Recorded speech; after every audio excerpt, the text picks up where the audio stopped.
All right, and then as I said, moving on, the interactive continuous improvement ecosystem. Okay, so now you can take from the interactive transcript system, you can take collections of concepts that people can then study if they want to understand your pitch.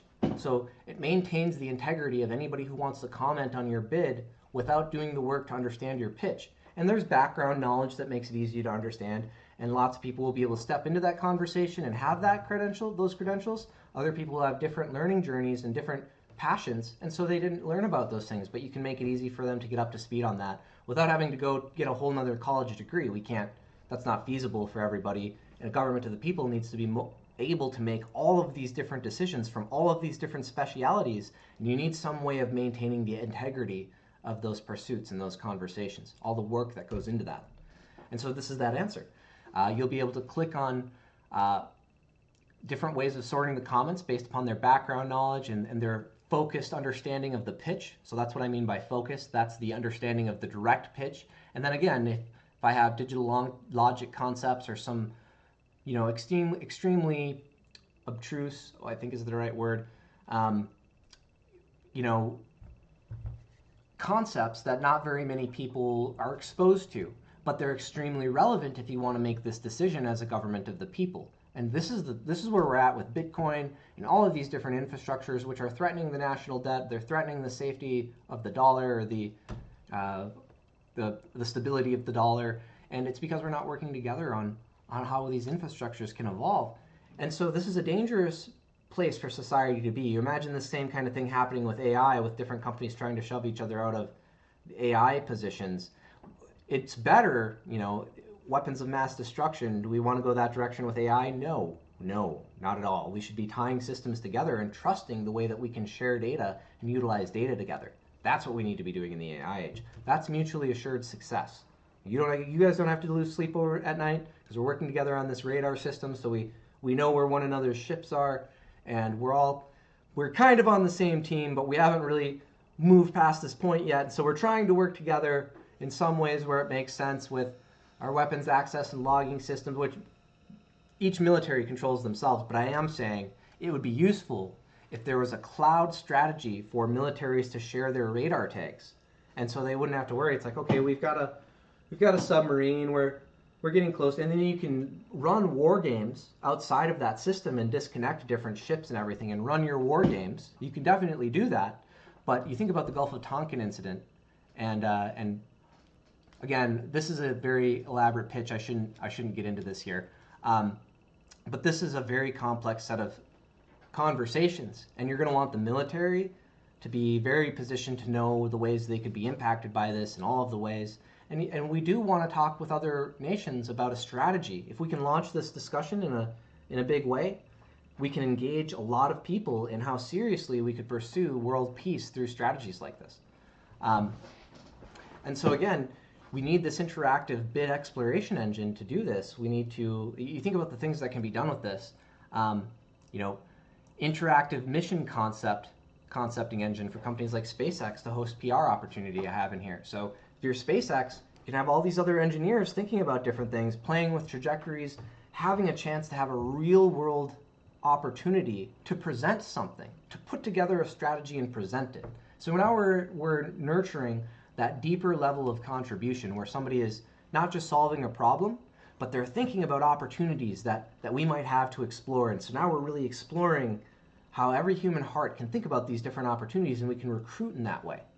And so imagine, Elon Musk, if you get a hold of this video, imagine the ways you could be impressed by somebody drafting a mission to hop from Mars to Ceres and establish permanent bases between these two places to make sure you can get water from. Is it more cost effective to bring water from Ceres, or is it more cost effective to bring water from the Earth?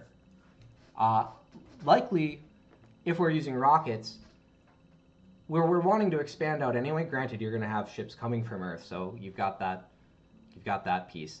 But anyway, I don't want to get too lost in how to build the perfect answer for Elon relevant to mission concepting. But you can imagine all the different strategies for how you build bases on Mars. Personally, I think you're going to want to build.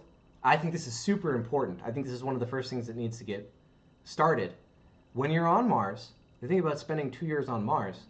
You're either going to spend 2 months there and try to come back in the same cycle, orbital cycle, or you're going to wait 2 years, 2.5 years. And so how are we going to manage the psychology that far from Earth? I personally believe we should build an underwater river. Or I mean an underground river, not underwater river.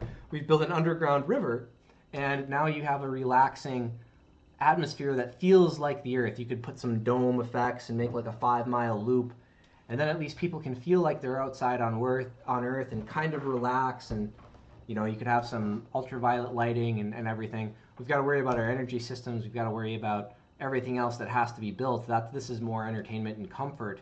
But that can't be understated as the importance of that for psychological health.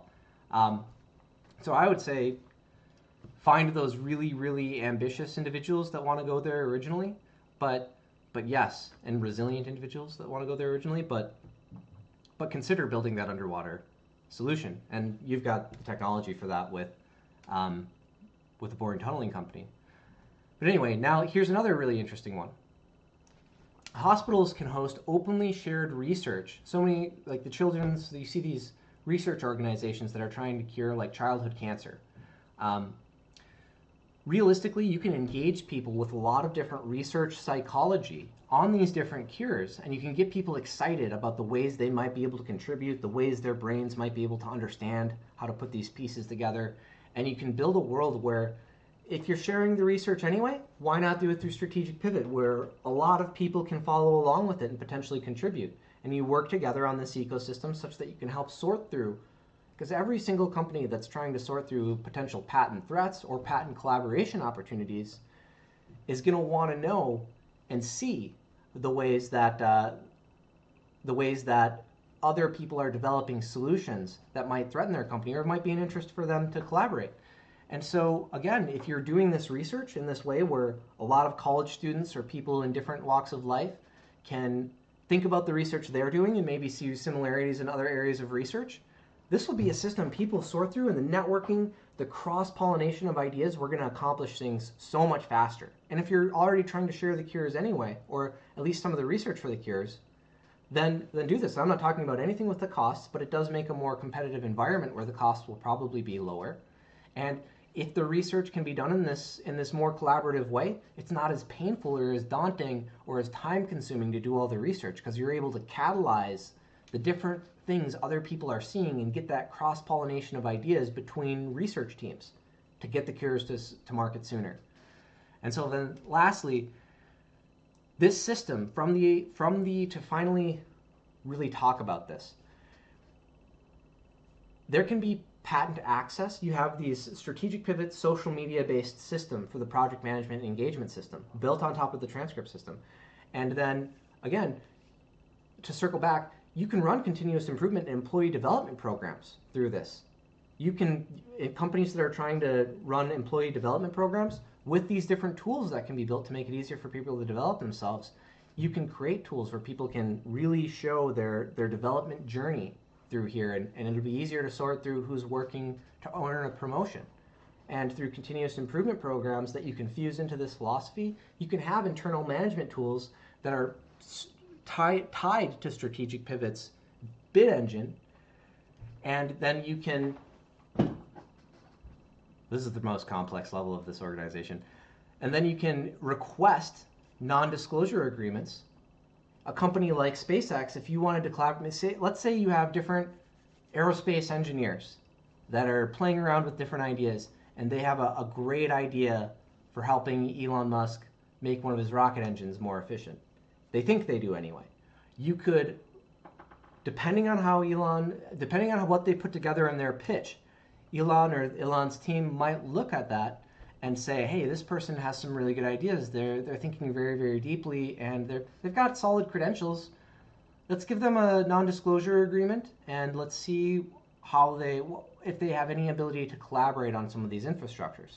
And that's a way that could potentially get a door into SpaceX. And now SpaceX can really recruit based upon the people who are ready to add to their organization right away, ready to contribute right away, ready to hit the ground running. So you're recruiting based upon who's already done their thinking to position themselves to be a strong contributor. And that's how you're recruiting. which would certainly be an interesting way to recruit if we could build a system to do it. And so if you think about the ways you can really, organizations can fuse into this architecture with their continuous improvement programs. You can have companies like I worked at, Bluestem Brands, hosting continuous improvement programs for product throughput and how to standardize universal product coding systems tie into this central layer, which talks about, and so you have companies encountering challenges with the systems they're using, able to then tie into the levels of organizations that can power solutions being developed relevant to what they're seeing. And so, again, there are so many ways this can be utilized. And last thing I want to talk about here that I have mentioned, we need an internal cookies logging system. So on this cloud, the strategic pivot cloud, we need to have our own cookies access and logging architecture. And so it's going to be part of that identity access management grid that I've talked about or will talk about in the major market verticals, depending on if you've looked at those or not already. And so that's strategic pivot in a nutshell. A very complex organization. These two critical pieces are what enable it.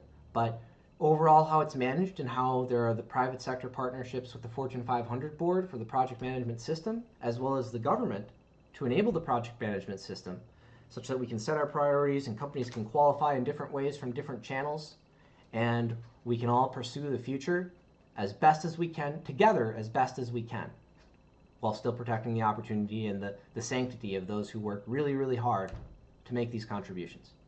Thank you.